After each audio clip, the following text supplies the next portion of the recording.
¿Cómo clasificar las voces? En el canto tenemos distintas formas de clasificación de voces y de hecho si vos consultas a distintos profesores de canto vas a notar que tienen distintas formas de clasificar las voces, a veces muy distintas unos de otros. Por eso el tema de la clasificación de las voces genera mucha confusión. Si vas al ámbito de la ópera, por ejemplo, vas a ver que hay más de 25 o 26 clasificaciones distintas de las voces, que de hecho año tras año a veces van cambiando. ¿Por qué? Porque en la ópera se clasifica según el rol que pueden cumplir o que pueden cantar y eso depende de la potencia que puedan generar en la voz, las notas que puedan cantar, la agilidad vocal con la que puedan cantar esas notas y también el color que puedan imprimirle a lo que están cantando. Y así tenés múltiples clasificaciones. Pero en el ámbito de pop, rock o música contemporánea, en general usamos 3 clasificaciones para hombre, 3 clasificaciones para la mujer, mal llamado registros. Lo primero que voy a aclarar es eso. Los registros son las distintas formas o mecanismos en los que nosotros usamos la voz. En cambio, la clasificación es cómo justamente clasificamos o cómo categorizamos un determinado tipo de voz, que en canto contemporáneo solemos dividir al hombre en bajo, barítono, tenor y a la mujer en contralto, mezzosoprano y soprano. Esas son clasificaciones, no es registro de soprano o registro de tenor, sino clasificación de tenor o de soprano o lo que corresponda a cada voz. Hay que tener en cuenta que las clasificaciones vocales son una generalización. Las cuerdas vocales, cuando las han estudiado, resultan ser como las huellas digitales. No existen 2 iguales en el mundo. No existen 2 cuerdas vocales iguales, no existen 2 laringes iguales, porque no es solamente cuestión de cuáles sean las cuerdas vocales o cuál es la forma y tamaño de las cuerdas vocales, sino que además depende también de músculos de la laringe, cómo va a sonar nuestra voz y aparte de toda la cara va a depender cómo resuena la voz, por lo cual las características del color, del timbre y de cómo justamente suena nuestra voz al final van a depender de varios factores que son genéticos, anatómicos. Entonces, lo que buscamos con las clasificaciones es tener una generalización, pero esa generalización no debería limitarnos. Por eso, lo primero que intento que todos aprendan, que mis alumnos aprendan, es simplemente no prestar tanto atención a la clasificación, sino desarrollar su voz tanto como puedan, con los agudos, con los graves, con los distintos matices que puedan generar con la voz, sin pensar tanto en la clasificación. La forma en que yo clasifico las voces es buscando los puntos de pasaje. De esa forma, nosotros tenemos una generalización de justamente esos puntos de pasaje y podemos, por decir así, predecir ciertos límites en nuestra voz. Los puntos de pasaje son varios, tenemos un pasaje abajo, un pasaje principal, un pasaje alto y al identificar estos puntos de pasaje podemos anticipar dónde tenemos que hacer ciertos cambios en la voz o dónde nuestra voz se puede llegar a quebrar o volver inestable también. Esos puntos de pasaje están determinados por cuestiones fisiológicas y por cuestiones también de resonancia interna de la voz. Por eso también es que manejando correctamente nuestra voz podemos cruzar los puntos de pasaje sin que se note que estamos haciendo ese pasaje. El principal punto de pasaje a tener en cuenta para la clasificación de una voz es el pasaje principal. Ese pasaje principal se produce cuando estamos yendo en registro fuerte a una presión constante de aire que es relajada, o sea que no estoy haciendo fuerza con el abdominal y entonces la voz se quiebra y pasa al registro débil. Para los que quizá no vieron otros de mis videos, yo llamo registro fuerte a lo que muchos llaman voz de pecho, registro débil a lo que muchos llaman voz de cabeza.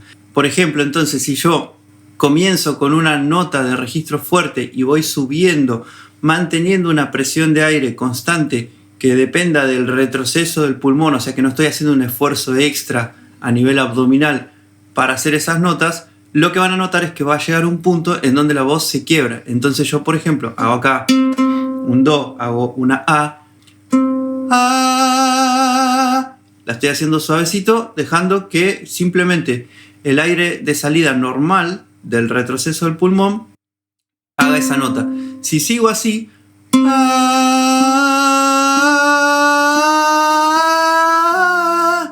llega un momento que la voz se vuelve inestable y pasa al registro débil.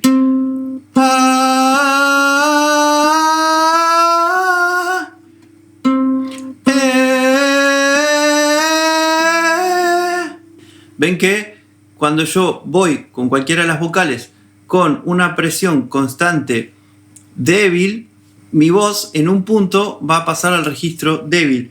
En mi caso, el pasaje va a estar entre mi, fa, fa sostenido, dependiendo la vocal. Con la I normalmente es un poco antes, pero con las otras vocales está entre fa, fa sostenido. Entonces podemos promediar que mi pasaje está en fa. Cuando los pasajes están entre fa y sol, vamos a considerar que esa voz es de tenor. Estoy hablando voces de hombre. Fa y sol de la cuarta octava.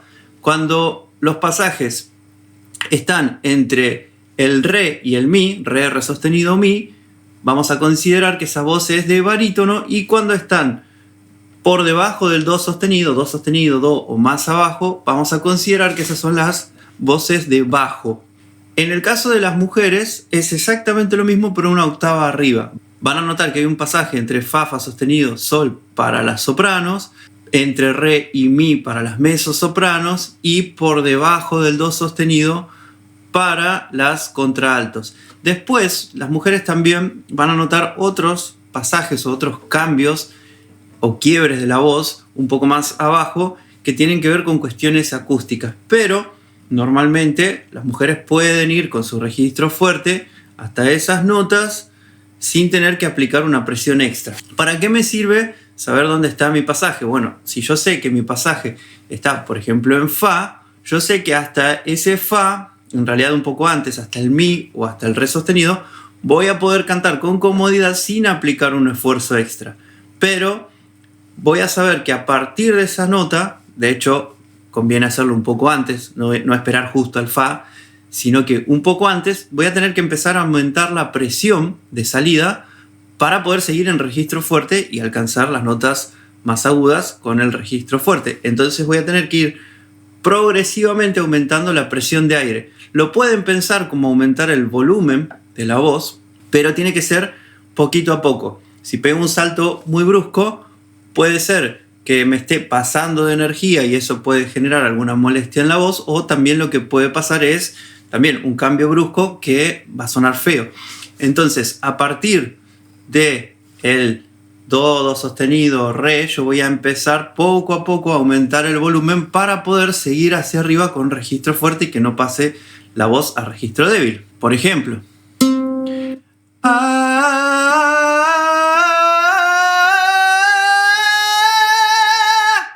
ven que acá, al ir aumentando progresivamente el volumen, llegó con comodidad mucho más arriba. Obviamente, para llegar a las notas agudas con potencia, eso ya lo expliqué en mis videos sobre cómo cantar notas altas y belting al límite y otros videos más también. Para poder llegar hacia arriba con comodidad, las cuerdas vocales tienen que tener suficiente elasticidad y hay músculos internos en la laringe que tienen que ganar fuerza y resistencia también para permitirme llegar a esas notas altas. Pero si esos músculos ya están correctamente entrenados y preparados, lo que necesito es ir aumentando la presión de aire poco a poco para poder controlar la nota y que la nota no se quiebre. Lo que le sucede a muchos es que cuando tienen que cantar notas en el punto de pasaje, no asimilan este hecho de tener que aumentar la energía y entonces quieren encarar notas cercanas al fa, fa sostenido. En el caso del tenor puede ser más abajo, en el caso del barítono o el bajo, o en el caso de las mujeres la octava arriba. Si yo quiero encarar esas notas cercanas al pasaje con poca energía, muchas veces la voz se quiebra o me falla y empiezo a generar fatiga vocal. ¿Por qué? Porque necesito esa energía extra para que las cuerdas vocales trabajen bien en esos agudos. Si no, la otra opción es hacer todo con registro débil, pero obviamente el sonido es totalmente distinto. Si yo tengo en cuenta eso, ya voy a poder solucionar el problema de cómo cruzar las notas por encima del pasaje. Ya sé que tengo que ir aumentando la energía poco a poco hasta llegar a mi máximo con los agudos. Otra cosa para lo que nos sirve conocer el punto de pasaje es predecir hasta qué nota voy a poder hacer con bastante potencia en lo que llamamos el belting. Si yo voy subiendo con una emisión abierta, potente, van a ver que voy a poder llegar una octava arriba por encima de mi pasaje principal. Empiezo acá.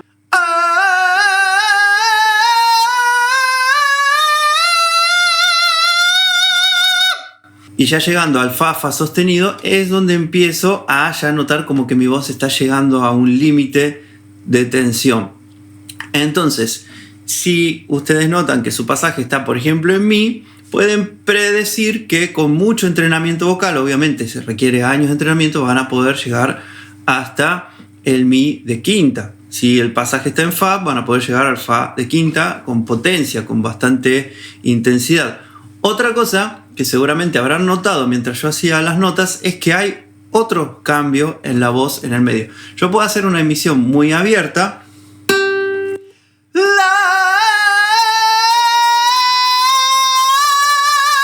Y hay un punto donde esa emisión cambia.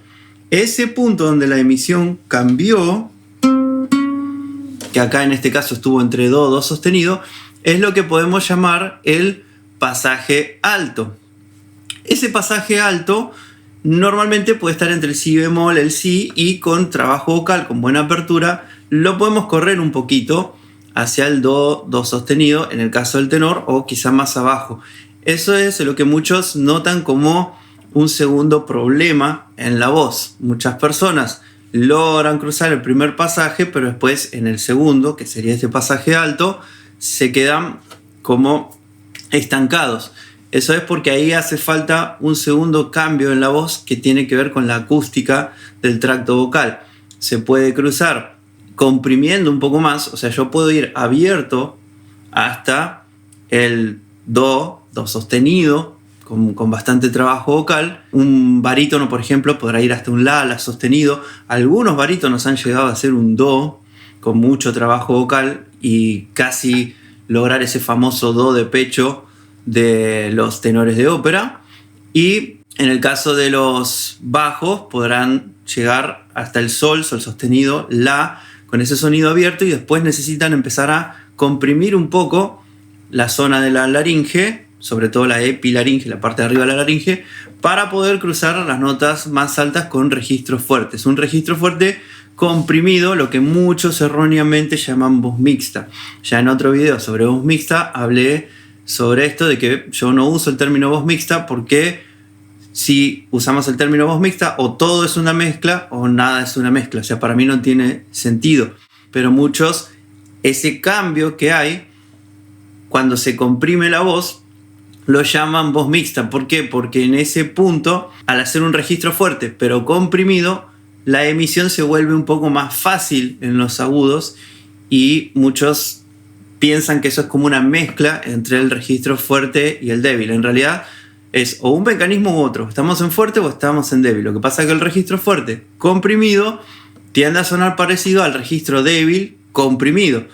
Entonces, acústicamente, algunos piensan que eso es una mezcla, o podrían llamarlo una voz mixta si hablamos desde el punto de vista acústico. Pero desde el punto de vista del mecanismo, o es fuerte o es débil. Y en este caso estoy haciendo registro fuerte. De hecho, fíjense, yo hago acá.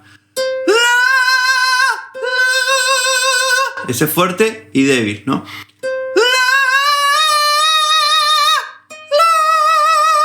Ahí estoy haciendo fuerte y después el débil, para que vean que hay diferencia entre uno y otro. Tienden a sonar casi parecidos, solo que el fuerte siempre va a tener un poco más de intensidad. Teniendo en cuenta todas estas cosas, ustedes ya pueden tener una idea de para qué nos sirve clasificar las voces. Hay otro punto de pasaje, que es el pasaje bajo, que es hacia abajo. Si yo me voy para abajo, la,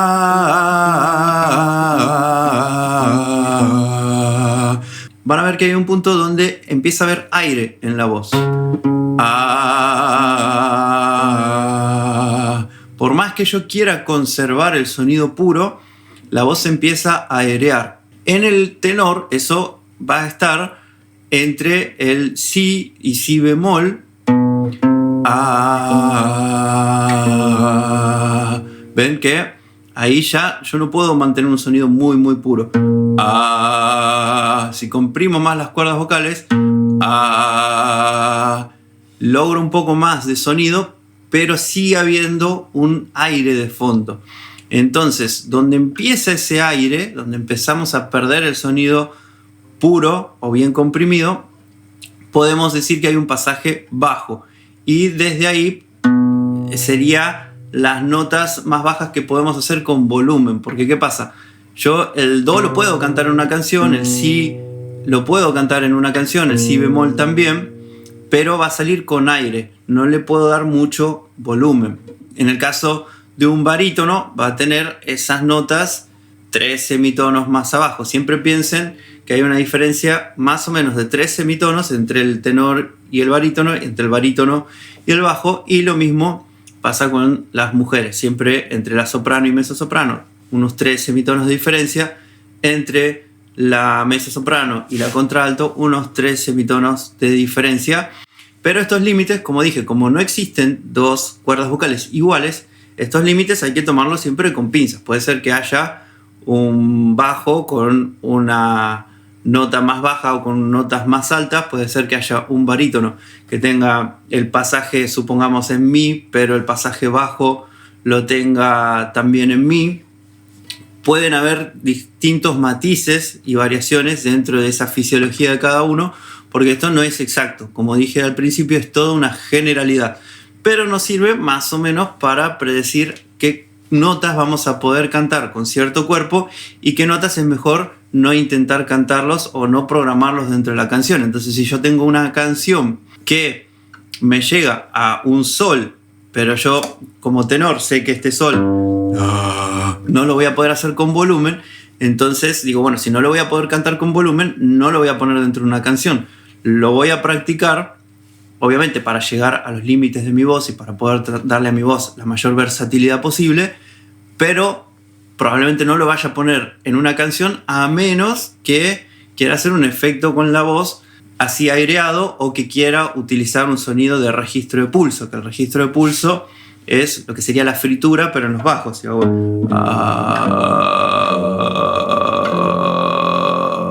ven que incluso si quiero hacer esa nota suena como si estuviera una octava más abajo el registro de pulso.